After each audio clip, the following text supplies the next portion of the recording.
Welcome! In this video, I'm going to show you exactly how to find your age on the X, formerly known as Twitter, app when using it on your PC. This is part of the new update, and the option looks a little different than before, so stick around to follow every step clearly. Let's get started. First, open the X app on your computer. If you're using the web version, simply sign into your account the way you usually do. Once you're on your home screen, take a look at the left-hand side of the navigation bar. You'll see a series of icons. Click on the one that says More. This will open up an extended list of options.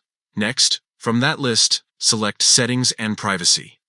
This is where X keeps all of your account preferences, privacy options, and personal information settings.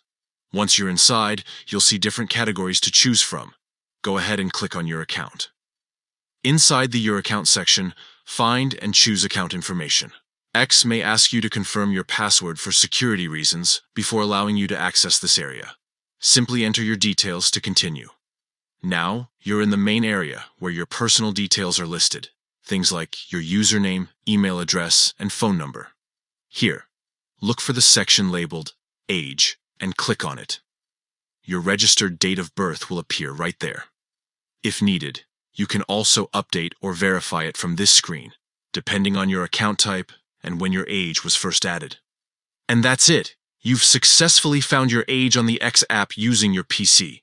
It's quick, simple, and the new layout makes it easier to manage your information in one place. If this helped you out, give the video a like and share it so others can find it too. For more quick tutorials and tips like this, make sure to subscribe and turn on notifications so you don't miss future updates. Thanks for watching.